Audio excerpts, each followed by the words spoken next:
बिस्मिल्लाहिर्रहमानिर्रहीम। अस्सलाम वालेकुम नाज़रीन, आज के प्रोग्राम में आपको खुशामदीद कहते हैं। मैं आपकी होस्ट हूँ सुमेरा मिर्ज़ा। नाज़रीन, आज के प्रोग्राम में हम सबसे पहले बात करेंगे अफगानिस्तान की मौजूदा सूरत हाल पर। हमने देखा कि 11 सितंबर जो कि एक डेडलाइन थी अमरीकी फ़ौज के इनखला की अफगानिस्तान से, उससे पहले ही हमने देखा है कि अफगान तालिबान जो है वो पूरे अफगानिस्तान के ऊपर काबिज़ हो चुके हैं और जो अफगान हुकूमत है वो भी हथियार डाल चुकी। सदर अशरफ गनी जो है वो भी यहाँ से रवाना हो चुके और अब जो सूरत हाल है वो सबके सामने है। जो अब अफगान तालिबान है उसकी सूरत हाल हमें कुछ मुख्तलिफ नज़र आती है और मुख्तलिफ ख़बरों से भी, बल्कि मुख्तलिफ एनालिसिस से भी हमें ये वाज़े होता है कि ये तालिबान वो तालिबान नहीं जो आज से 20 साल पहले थे। इनकी पॉलिसी में, इनकी सोच में, इनकी फ़िक्र में कुछ तब्दीली ज़रूर आई है और इस वक्त जो सूरत हाल है और इस पर जो अमेरिका का मौक़िफ़ है वो भी पूरी दुनिया के सामने है। हमारा सवाल इसको लेकर ये है कि जो इस वक्त मौजूदा सूरत हाल है अमेरिका में भी और अफगानिस्तान में भी, क्या अमेरिका दोबारा अफगानिस्तान पर हमला करने का सोच सकता है या फिर कर सकता है? इस पर हम बात करेंगे, अपने पैनल की राय लेंगे। सैयद शुएबुद्दीन साहब इस प्रोग्राम में मेरे साथ मौजूद हैं, आप सीनियर जर्नलिस्ट हैं।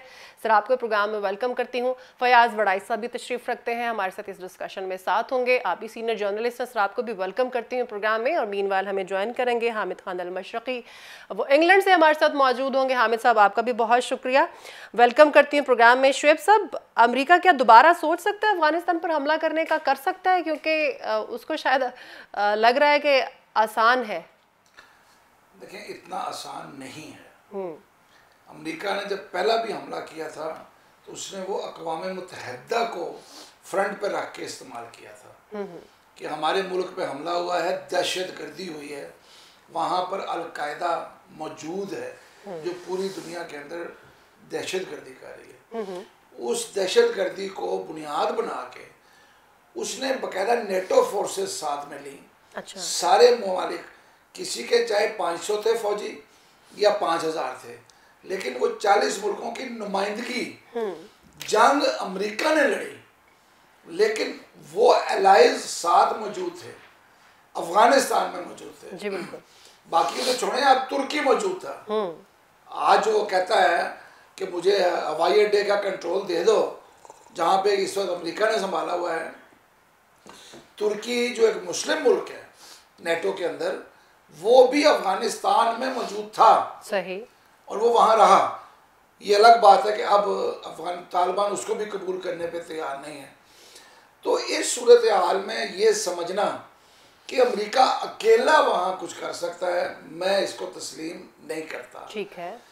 कोई आप जो कहते हैं ना कि वो भेड़ी वाली मिसाल है कि उसने अपना उसके भेड़ के बच्चे से कहा कि तुम मेरी तरफ पानी गंदा करके भेज रहे हो। उसने कहा भाई, पानी तो आपकी तरफ से मेरी तरफ आ रहा है। बिल्कुल सही। उसने कहा तुमने मुझे गाली दी थी। उसने कहा जी मैं तो तब था ही नहीं। उन्हें तेरा बाप होगा।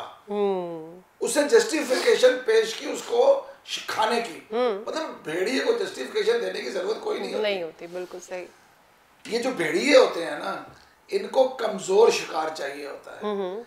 ये कभी भी आप जितना भी अपना वो जू एनिमल अपना टैलेंट देखने चैनल, ताकतवर जानवर भी इकट्ठा होकर शिकार करते हैं। आपको बहुत कम जानवर नजर आएंगे जो अकेला शिकार करें। सही। मतलब वो कुत्तों का रेवड़ होता है, वो शेर को भी मार देता है, लेकिन इकट्ठे होकर मारते हैं। सही। तो अमेरिका ने भी उसी तरह वो पूरा गोल इकट्ठा किया था अपने साथ, अकेला हमला नहीं किया था। इसका मतलब यही है कि इस वक्त उसके पास कौन सी जस्टिफिकेशन है, कौन सा जवाब है जो तालिबान पे हमला करेगा? उसके पास कोई जवाब नहीं है। वो एक जवाब सिर्फ है और वो बनाया जा सकता है। अच्छा। वो ये है कि किसी अमरीकियों पे अफगानिस्तान में हमला करा दिया जाए। ठीक हो गया। अगर अमरीकी फिर रीजन आ सकता है ज़ियाउल हक को मरवाने के लिए अपना एम्बेसडर और अपना 4 स्टार जनरल कुर्बान कर सकते, अपना फर्स्ट ब्रिगेडियर जनरल वासिम उसको कुर्बान कर सकते हैं, तो कुछ भी कर सकते हैं। सही। को 2-4 अमरीकियों की कुर्बानी, वहाँ 3000 मरवाए हैं उन्होंने, और दे देंगे। लेकिन जवाब क्या होगा? क्या चंद अमरीकियों की मौत अफगानिस्तान पर हमले का जवाब बनेगा? यानी आपके ये इतना आसान नहीं है। ठीक, हमला नहीं अमेरिका के पास कोई ऐसा जवाब नहीं कि वो वहां हमला करे। और दुनिया अब यूनी पावर वर्ल्ड नहीं रही। बिल्कुल, रशिया खत्म हुआ था, अमेरिका तनहा था। बिल्कुल। अब चाइना और रूस उसके बराबर तो नहीं, लेकिन एक कुवत है और इस खित्ते में मौजूद है, बिल्कुल, एक ब्लॉक की शक्ल में नजर भी आ रहे हैं हमें। साथ वाला हमसाया है और रशिया जरा करीब है, ठीक है। तो अफगानिस्तान के अंदर अमेरिका की मुदाखलत मुझे इस वक्त फौरी तौर पे मुमकिन नहीं नजर आती। ठीक है, कोई जवाब नजर नहीं आ रहा। बिल्कुल ठीक है। फयाज साहब, आप क्या कहेंगे, पॉसिबल है? सुमारा क्यों नहीं करेगा? क्या अमेरिका ने बदमाशी छोड़ दी है? उसने शराफत इख्तियार कर ली है, और क्या उसने अपना आइन बदल दिया कि हम अब, लेकिन जो शिकस्त तो उसको खानी पड़ी। वही बात है ना कि हम, उसने अपने आइन में तो तरमीम नहीं की कि हम चूँकि अफगानिस्तान से वापस आ गए तो हम दुनिया में अब किसी पर हमला नहीं करेंगे, हम अपने ये शौक़ पूरा नहीं करेंगे। अमेरिका का एक मजाज, एक पॉलिसी है, वो चाइना की तरह और रशिया की तरह नहीं है। वो असला बनाता भी है, असला चलाता भी है, दुनिया का तमाशा देता है, और उसको एक शौक़ है दुनिया पे अपनी मर्जी मुसलत करने का, और वो इस शौक़ से बाज नहीं आएगा। ठीक है। जवाज़ उसने तलाश शुरू कर दिए। अगर आप देखें BBC और CNN की रिपोर्ट्स देखें तो वहाँ पर डिफरेंट रिपोर्ट्स चल रही हैं जिसमें ख़वातीन को जो प्लांटेड इंटरव्यूज़ हैं वो दिखाए जा रहे हैं कि हमारे ऊपर जुल्म हो रहा है और तालिबान अपनी मर्जी हम पे मुसलत कर रहे हैं, हम पे ज़िंदगी तंग कर रहे हैं। इसके साथ साथ जो सरकारी मुलाजमीन हैं उनको घरों से ज़बरदस्ती लाया जा रहा है। जी। बल्कि कई मैंने रिपोर्ट्स देखी हैं BBC और CNN पे कि तालिबान ने इंतकामी कार्रवाइयाँ शुरू कर दी हैं और घरों में जा रहे हैं और लोगों को तलाश कर रहे हैं और लोगों को चेक एंड बैलेंस शुरू कर दिया है और अपना इंतकाम मतलब उन्होंने अपनी जो मीडिया वार है वो बाकायदा शुरू कर दिया है, जवाब ढूंढने शुरू कर दिए हैं। और अभी आपके सवाल के जवाब में अभी उनके जो अमेरिकन फ़ौज के कमांडर हैं उन्होंने जो बयान दिया है वो कोई मामूली बात है। उन्होंने कहा है कि देखें, हमें इतला मिली है कि हमारे कुछ बंदों को ज़दोकोब किया गया है, मारा गया अमेरिकन को, जिनकी तरफ अभी शोएब साहब ने भी निशानदेही की जवाब बनाने की। और उसने कहा कि अगर ये सिलसिला जारी रहा और हमारे बंदों के साथ, हमारे अमेरिकन जो वहाँ पे उनके साथ कोई ऐसा सलूक किया गया तो हम अपना पूरी कार्रवाई का हक रखते हैं और हम ये बर्दाश्त नहीं करेंगे। ठीक है, यानी उन्होंने कह दिया है। तो अमेरिकन वहाँ पे मौजूद हैं तो अमेरिका कुछ भी कर सकता है। सही कहा शोएब साहब ने, वो किसी तरह भी प्लानिंग कर सकता है, अपने बंदे खुद मार सकता है, अपने बंदों के ज़रिए मरवा सकता है, और जवाब तलाश करना उसके लिए कोई मुश्किल काम नहीं है। एक्चुअली अमेरिका को बहुत बेइज्जती का एहसास है, इंसल्ट उसकी हुई है आलमी सतह पर, वो फील कर रहा है, उसके लीडर भी फील कर रहे हैं, जो बाइडन भी फील कर रहे हैं। तो वो तो दुनिया में अपने आप को मालिक समझता है, उसका आप समझने का तरीकाकार क्या है। तो बड़ा चौधरी जो है जो अपनी बेइज्जती महसूस करे तो फिर उसी वक्त वो उसके हाल भी सोचने शुरू कर देता है कि मैंने इसका बदला किस तरह लेना है। तो वहाँ जो अमेरिकन फौजी थिंक टैंक हैं आपको इतनी खामोशी से बैठे रहेंगे, सब कुछ बर्दाश्त करते रहेंगे। जो दुनिया आजकल लान तान अमेरिका पे कर रही है वो ज़रूर जवाब छोड़ेगा, उसने बता ये बंदे, और जब भी उसको मौका मिलेगा, ये मेरी बात याद रखना, वो अफ़गानिस्तान पे हमला ज़रूर करेगा। जब भी उसका जी चाहेगा, जब उसकी प्लानिंग में आ गया, वो किसी को बॉदर नहीं करेगा। ठीक है। हामिद खान साहब, आप क्या कहना चाहेंगे? शोएब साहब तो कहते हैं अभी तो नज़र नहीं आ रहा कि वो हमला करेगा, फयाज साहब कह रहे हैं कर भी सकता है। हामिद खान साहब क्या कहना चाहेंगे? जी थैंक यू सुमेरा। देखें, बात ये है कि अमेरिका ने 20 साल में $2 ट्रिलियन यानी 2000 अरब डॉलर ज़ाया किया है। उसके बाद अपना हज़ारों फ़ौजी मरवाया। उसके बाद अमेरिका ने हज़ारों सैकड़ों अरबों डॉलर का अपना जंगी सामान छोड़ के भागा है, अपने कोबरा हेलीकॉप्टर्स छोड़ के भागा है, अपने सफारत खानों को और अपने शहरियों को इस तरह बचा रहा है जैसे कि क़यामत आने वाली है, और हर एक को कहीं हेलीकॉप्टर से रेस्क्यू किया जा रहा है, कहीं पे पाकिस्तान से मदद के लिए कहा जा रहा है, कहीं पे किसी न किसी तरीके से रेस्क्यू किया जा रहा है। इस सारी सूरत हाल में मैं ये समझता हूँ कि अमरीकी अवाम शदीद मायूसी का शिकार हैं। अमरीकी अवाम को वही एहसास है जो एहसास मैं समझता हूँ कि वियतनाम की जंग के बाद उनको था कि जी हम हार गए हैं, हमने अपने फ़ौजी मरवाए हैं, हमने अपने अवाम को सही नहीं बताया गया, अवाम को अंधेरे में रखा गया है। ये सब कुछ एक बार दोबारा हो रहा है और अवाम को ये नज़र आया है, अमरीकी अवाम को, कि उनके साथ 9/11 के बाद और 9/11 के नाम पर जो खिलवाड़ किया गया, जो धोखा किया गया, उसके नतीजे में अब मैं नहीं समझता कि कोई भी अमरीकी हुकूमत, इंतज़ामिया, इस्टेब्लिशमेंट, पेंटागन, इवन नेटो, कोई भी अफ़गानिस्तान पर आइंदा 10-20 साल तक दोबारा हमला करेंगे। आइंदा के हालात तो नहीं मैं बता सकता, लेकिन अगर मैं ग्राउंड रियलिटीज़ और स्ट्रेटजिक डेप्थ एंड स्ट्रेटजिक जो सिचुएशन है उसको देखूं, रीजनल स्ट्रेटजिक सिचुएशन, तो मेरा ख्याल है कि अब अमेरिका के लिए खुली जंग करना तो किसी के साथ भी मुमकिन नहीं रहा, और अफ़गानिस्तान के साथ तो मैं समझता हूँ कि सवाल ही पैदा नहीं होता। ठीक है हामिद खान साहब, बिल्कुल ठीक है। नाज़रीन, इसके साथ साथ हम ये भी डिस्कस करते चलें कि तारीख आप उठाकर देख सकते हैं, जब इससे पहले इसी तरह की सेम सिचुएशन अफगानिस्तान में पैदा हुई थी, तब अफगानिस्तान को सिफारती सतह पर पाकिस्तान और सऊदी अरब ने एक्सेप्ट किया था, लेकिन इस दफा अब तक तो ऐसा नहीं हुआ है। पाकिस्तान की तरफ से कोई एक्सेप्टेंस जो है वो भी शो नहीं की जा रही है अफगानिस्तान के लिए।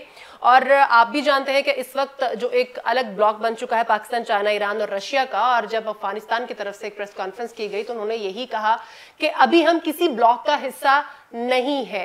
तो इस बार इसको लेकर अफगान सियासी एक वफ्द जो है वो भी पाकिस्तान में अभी तक मौजूद है, वो भी अभी वापस अफगानिस्तान नहीं गया है, क्योंकि पाकिस्तान का हमेशा से इस सूरत हाल पर यही मौक़िफ़ है कि एक ऐसी हुकूमत हो अफगानिस्तान में जिसमें अफगान तालिबान भी हों, जिसमें जो अफगान हुकूमत है प्रीवियसली जो यहाँ पर रूल कर रही थी वो भी हो, मिलजुल कर हुकूमत की जाए। किस तरह की हुकूमत यहाँ पर होनी चाहिए, इस पर जो हमारा सवाल है अपने पैनलिस्ट से वो यही है कि पाकिस्तान की जो मौजूदा अफगान पॉलिसी है क्या वो कामयाब है? शुएब साहब। देखें, इसमें कोई शक नहीं कि तालिबान को वहाँ तक पहुँचने का रास्ता बजरिया पाकिस्तान ही मिला है। मुल्ला अब्दुल गनी ब्रदर पाकिस्तान की कैद में थे, जब एक सुबह अचानक उनको बगैर किसी सफरी दस्तावेज के उठा के कतर पहुंचा दिया गया। बिल्कुल सही। वो तो बाद में उनको फिर सफरी दस्तावेज वहाँ मिली। वो प्रोसेस का आगाज था। उससे पहले 3 दफ़ा नाकाम हो चुका था अमेरिका। उस कोशिश में पहले से लगा हुआ था, लेकिन वो शुरू नहीं कर सका था। ठीक है। 18 से 2021 तक ये 3-3.5 साल का अरसा है जिसमें अमेरिका की वापसी का रास्ता दिया। अब अमेरिका ये मान रहा है कि हमारा मुआहदा है, तालिबान हमें एक्सेस देंगे, सेफ एग्जिट देंगे, रास्ता देंगे। जी बिल्कुल। ये अमेरिका ने तस्लीम कर लिया। बिल्कुल ऐसे कि हम अफगान तालिबान हमें वो सेफ एग्जिट दे रहे हैं। उस वक्त जब आपने हिस्ट्री का हवाला दिया है तो उस वक्त की तारीख मुख्तलिफ है। उस वक्त रशियन जंग ख़त्म होने के बाद एक खाना जंगी हुई थी। बिल्कुल। और उसके अंदर अहमद शाह मसूद, हज़ारा, ताजिक और उज़्बेक ये एक तरफ थे। ठीक है। और पश्तून जो कि 50% के करीब हैं, 50% नहीं है, वो तालिबान के नाम से एक तरफ थे। ठीक हो गया। तो जब ये काबुल में गए हैं तो इन्होंने काबुल फतह किया था और नजीब को जाके कत्ल किया था। बिल्कुल सही है। वो एक मुख्तलिफ तर्ज का इनकलाब था। सही है। एक बाकायदा पुराने ज़माने में जब जिस तरह बगदाद फतह हुआ तो खलीफा और उसकी पूरी फौज मार दी गई और बगदाद जला दिया गया, इसी तरह से वहाँ कत्ल गारत हुई थी। सही। इस दफ़ा सेफ एग्जिट दिया गया है तमाम दुश्मनों को। ऐसा ही है। सो अभी तक वहाँ कोई हुकूमत नहीं है। साबिक नायब सदर ही कहूँगा क्योंकि अफगान हुकूमत भी नहीं है, वो अपना सदारत क्लेम कर रहे हैं। बिल्कुल ऐसा ही है। अहमद शाह मसूद के बेटों को अपने साथ जाहिर कर रहे हैं जो वो डिनाई कर रहे हैं। पाकिस्तान इस सूरत हाल में इस दफ़ा एक अच्छे प्लेयर की तरह खेल रहा है। सही। कि वो लोग जो कि तालिबान से लड़ाई में थे वो उसी दिन पाकिस्तान पहुंचे थे जिस दिन ये काबुल तालिबान के कब्जे में आ गया था। ठीक है। उनमें कौन है? उनमें अहमद शाह मसूद का भाई बेटा है, उसमें अज़बक हैं, उसमें हज़ारे हैं, उसमें ताजिक हैं। ये वो लोग हैं जो एंटी तालिबान लड़ाई लड़ते रहे हैं और ये वो लोग हैं जो कि अमेरिका के साथ रहे हैं। बिल्कुल ऐसे। पहले उन तालिबान के खिलाफ थे, अब अमेरिका के साथ थे। तो लिहाजा तालिबान बजरिया पाकिस्तान उनसे नेगोशिएशंस में। ठीक हो गया। पाकिस्तान दरमियान में वही जो बात है कि कोशिश कर रहा है कि तमाम एथनिक ग्रुप, तमाम लिसानी लोग जो हैं, ग्रुप जो हैं, वो इकट्ठे हो जाए, बिल्कुल और वो हुकूमत बनाएं। सही सही। अगर ये जो कहते हैं पुरानी हुकूमत आएगी, तो वो भी उन्हीं ग्रुपों का हिस्सा है ना। बिल्कुल ऐसा ही है। अब्दुल्ला कौन है? ताजिक है, सही है, वो उन्हीं का हिस्सा है। और तालिबान का सबसे बड़ा दुश्मन था, ठीक है, दोस्तों, और वो एक थे। यानी इस वक्त पाकिस्तान की जो अफगान पॉलिसी है आपकी नजर में उस दुरुस्त में जा रहा है। हामिद करजई को ना भूलें, हामिद करजई ISI के लिए काम करता रहा है पाकिस्तान में, कोयटे में रहता था, तरक्की पा के अमेरिकन एजेंट हुआ CIA का, और उसके बाद उसको बदले में सदारत दी गई। बिल्कुल तो ये देखें वही लोग हैं, सही है। ये आप एक तरह से अमेरिका के जो सामने प्रॉक्सीज नजर आ रहे हैं, उन्हीं से राब्ते में हैं आप, ठीक है। यानी कि तालिबान और अमेरिका के जो पिछड़े हुए या छोड़े हुए लोग हैं, उनके दरमियान पाकिस्तान ठीक हो गया, कोशिश कर रहा है। ठीक है फयाज साहब, अगर हम देख रहे हैं कि अफगान तालिबान में कोई तब्दीली आई है, उनकी पॉलिसीज में तब्दीली आई, उनके रवैयों में तब्दीली आई, तो इधर पाकिस्तान ने भी अपनी पॉलिसीज में कुछ तब्दीली की है। अगर हम प्रीवियसली देखा जाए, इसको कंपेयर करें, तो उनकी पॉलिसी कामयाब है अब तक जो नजर आ रही है?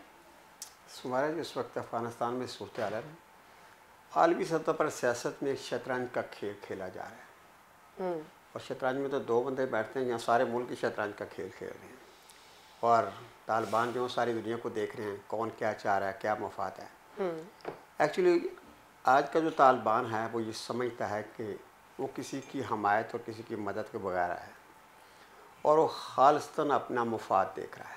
अच्छा, पाकिस्तान की जब से पॉलिसी जो है, जब से इमरान खान आए हैं, इस हवाले से अच्छी और मस्बत रही है कि इन्होंने कोशिश की है, प्रैक्टिकली भी, ज़बानी भी इन्होंने कहा और प्रैक्टिकली भी इन्होंने कहा है कि हम जो जंग की सूरत हाल अफगानिस्तान में किसी भी स्टेज पर और किसी भी सूरत में उसका हिस्सा नहीं बनेंगे। ठीक है, और मुज़ाकरात का रास्ता इख्तियार किया है। जो दोहा में बातचीत का सिलसिला शुरू हुआ था, जिसका अभी शोएब साहब ने जिक्र किया, तालिबान और अमेरिकन के दरमियान, उसमें भी पाकिस्तान ने हेल्प किया, तो ये क्रेडिट जाता है पाकिस्तान को।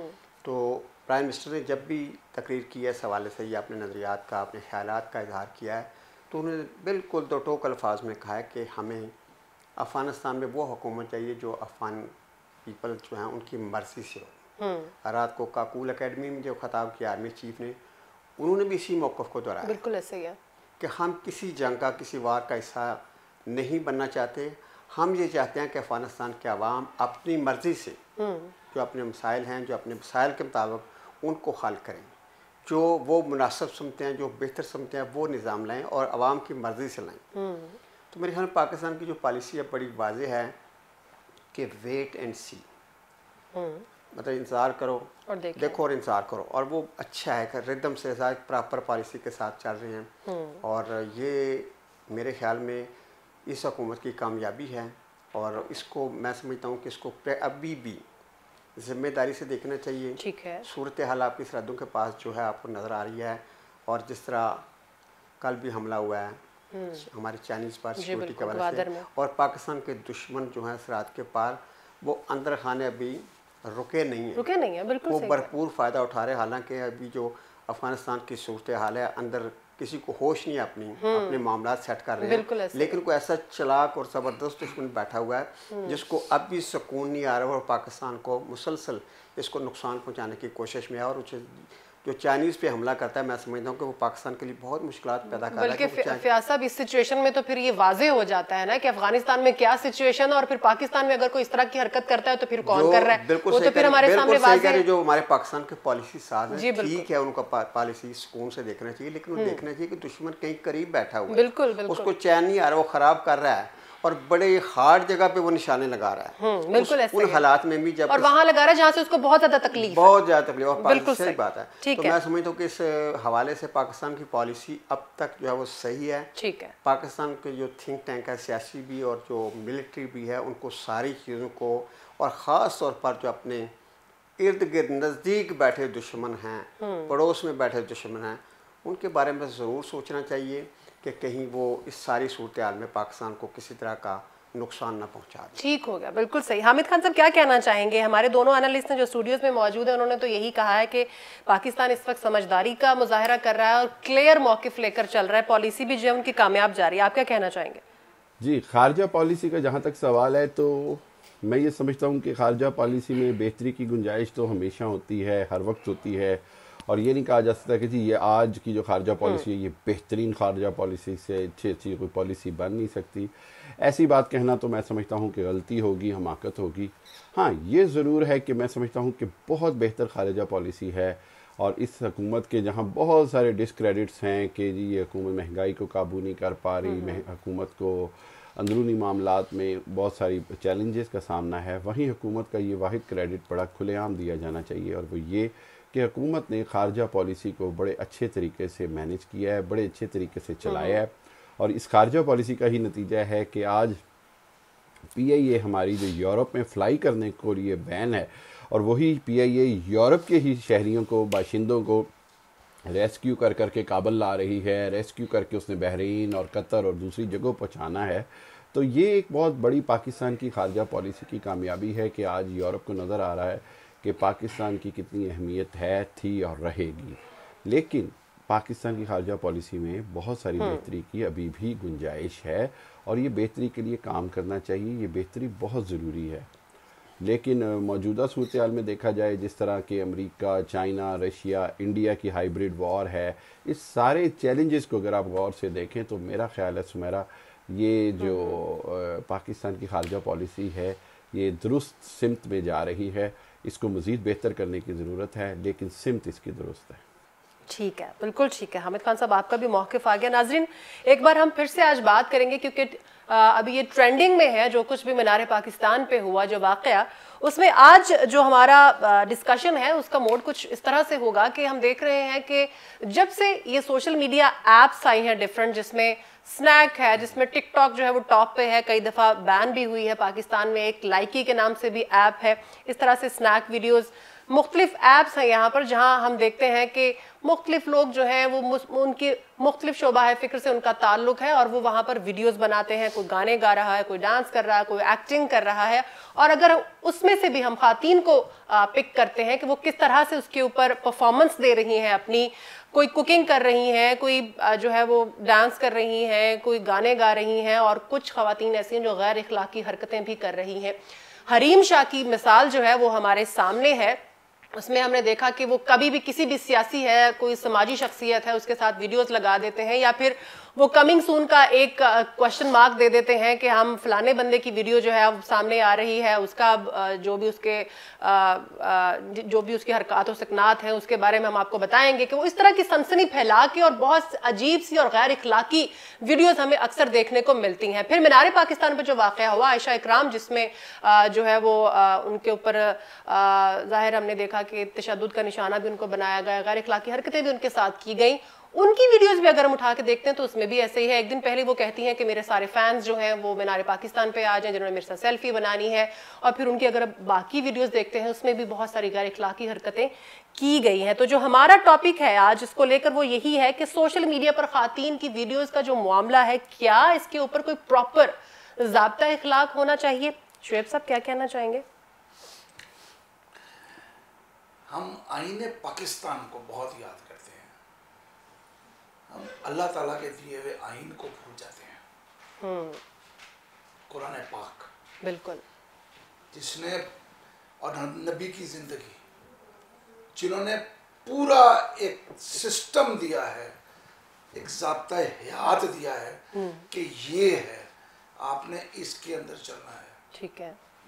बदकिस्मत ये हुई है कि हम आज एक मादर पिदर आज़ाद माशरा बन गए हैं, जहाँ कोई कानून, कोई ज़ाब्ता नहीं है।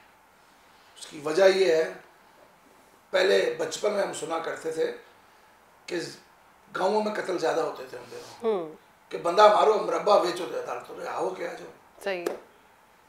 अब उससे भी बुरे हालात हैं, अब उसकी भी ज़रूरत कोई नहीं। आपके पास कोई ताकत होनी चाहिए, किसी की जरूरत है आपको कुछ सजा दे। नूर मुकद्दम कत्ल केस में जी, जिसकी गर्दन धड़ से अलग कर दी गई, बिल्कुल कता नजर इसके कि उनका आपस में क्या रिश्ता था, क्या कब से इकट्ठे थे, क्या था, किसी को उसकी गर्दन अलग करने का हक नहीं था। बिल्कुल सही। ये हक सिर्फ स्टेट के पास है। कोई गलत कर रहा है उसको दुरुस्त करने का हक इंतजामिया के, पुलिस के, महकमों के पास है। ठीक है।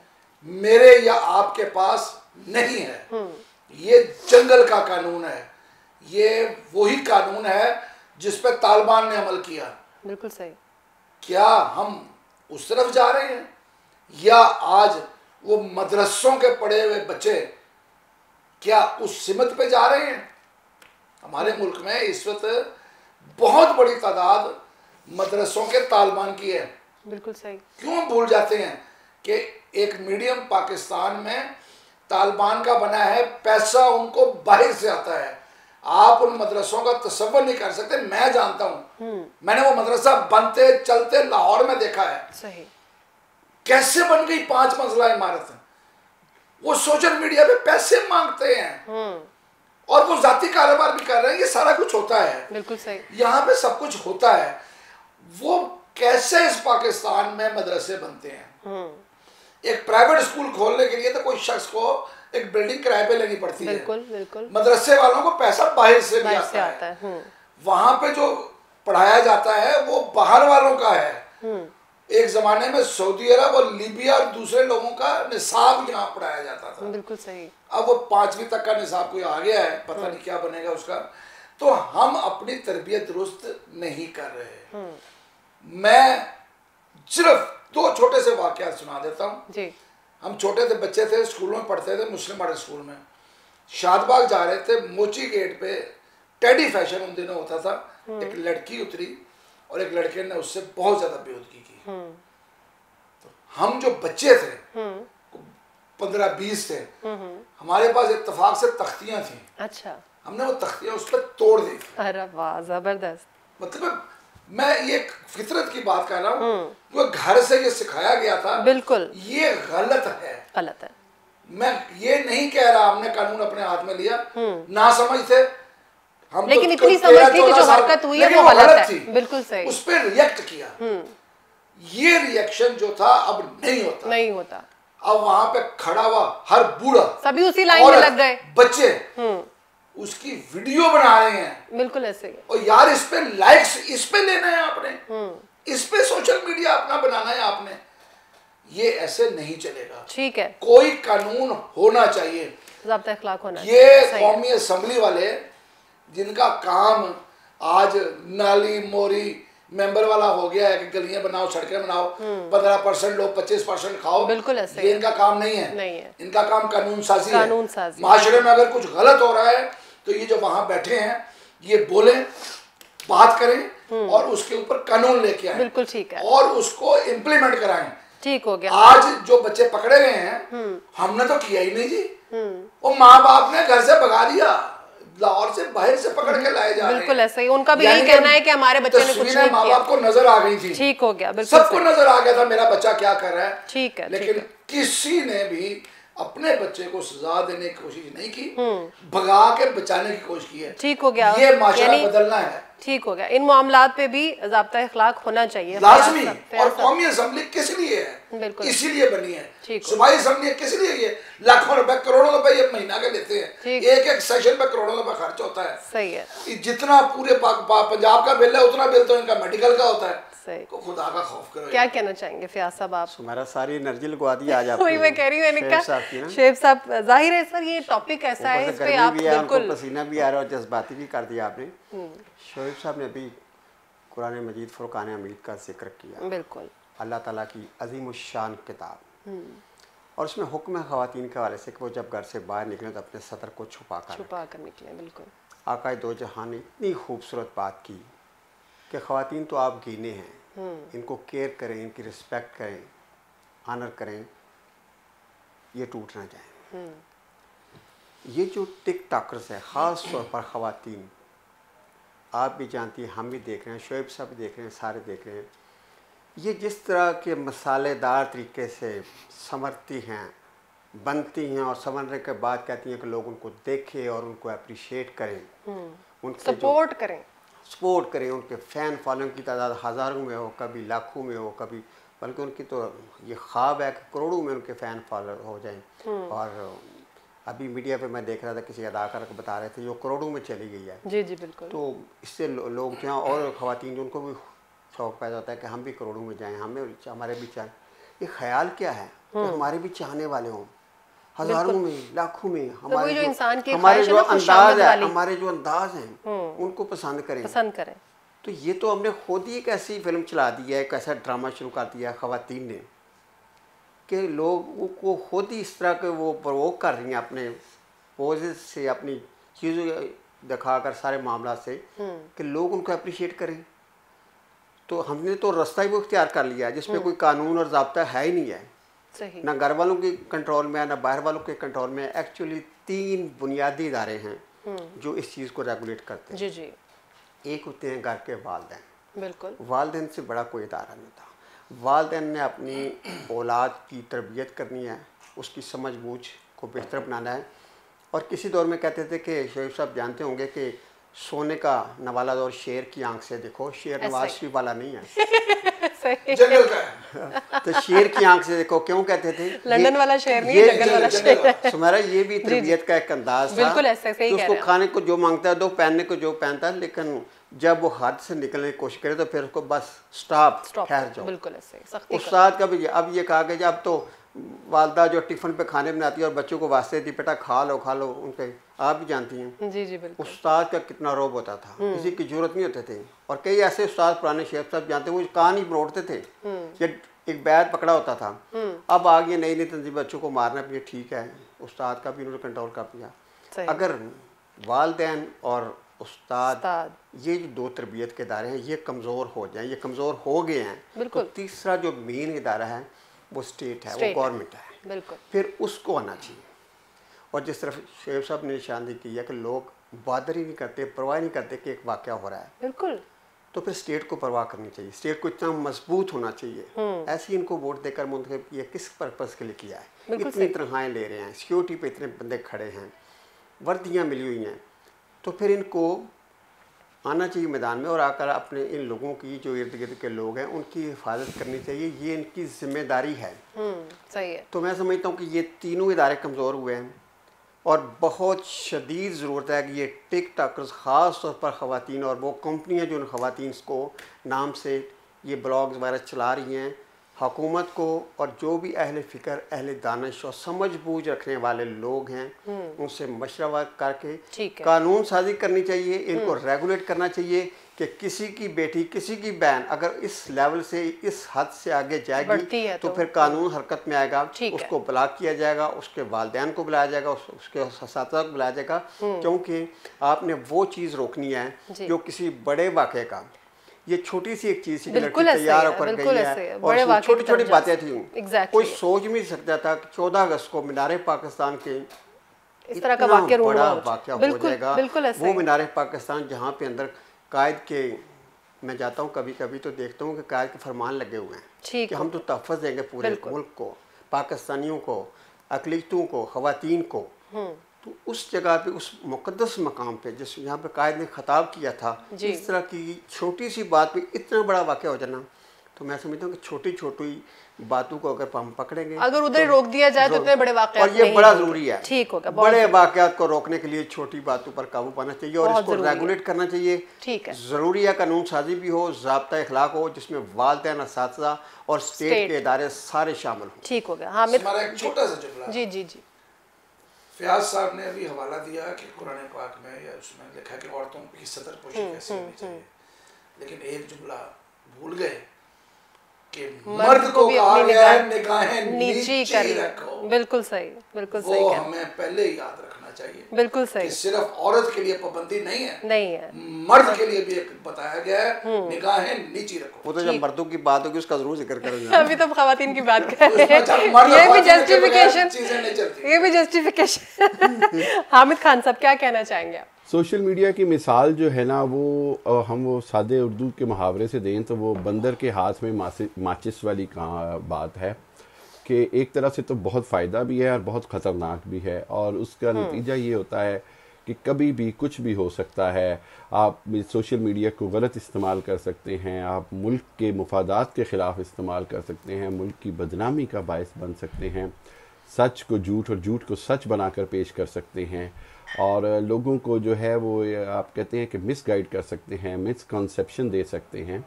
ये सारी हकीकतें हैं। सोशल मीडिया के लोग ये बात जानते हैं कि सोशल मीडिया का जो इस्तेमाल है उसके ऊपर कानूनी मेरा ख़्याल है कि चेक एंड बैलेंस बहुत ज़रूरी है। और लेकिन जहाँ ये बहुत ज़रूरी है वहाँ ये बहुत मुश्किल भी है। ये चेक एंड बैलेंस आप समझिए कि पाकिस्तान तो क्या दुनिया में कहीं पर भी हो बहुत मुश्किल है। मासवे ये कि वो ऐप्स बंद कर दी जाएँ, फिर कोई और उसके मुकाबले में उसी जैसी ऐप बन जाएगी, फिर उसको बंद कर दें।